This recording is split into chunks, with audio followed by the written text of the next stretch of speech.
Welcome back to Free Beer Friday. And as you know, this is the first Friday of the month where we give away something really cool. But unfortunately, I was in Alaska for a little over a week and I got back and, you know, what happened, Vito? It's just not ready. Well, I was also out of town at the Northern California Homebrewers Festival. Oh man.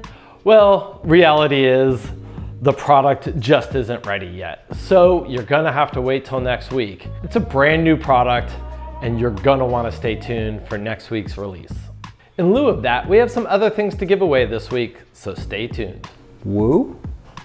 So yesterday we dropped a video about how to make a yeast starter, and we go over questions and answers on why you'd want to. Make sure you check that out, like, subscribe, comment, tell us what you like about the video, all that.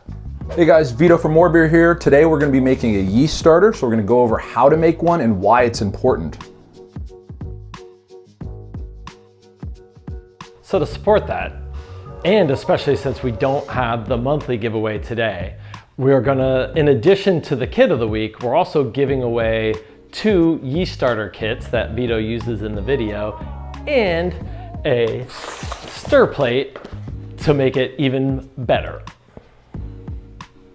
So to win, go to morebeer.com/freebeerfriday and enter that weekly giveaway. And now for the kit of the week. This week's kit of the week is that seasonal beer that we sell well every fall. It's the Thanksgiving Pumpkin Ale. Yeah, so it's essentially an amber ale. There's no pumpkin in the recipe, it's pumpkin spice, so like nutmeg, cinnamon, that gives you the thought of, so there's no pumpkins harmed in the making of this kit. It's a great kit, great for Halloween time, Halloween parties, and then also Thanksgiving, and good Christmas beer as well. Yeah, people love this beer. It's simple, easy to make. So to win, go to morebeer.com/freebeerfriday and enter that weekly giveaway. Thanks for watching to the end. It's been a while since I've done this, and to reward you, here's 10% off your next order. Some exclusions may apply.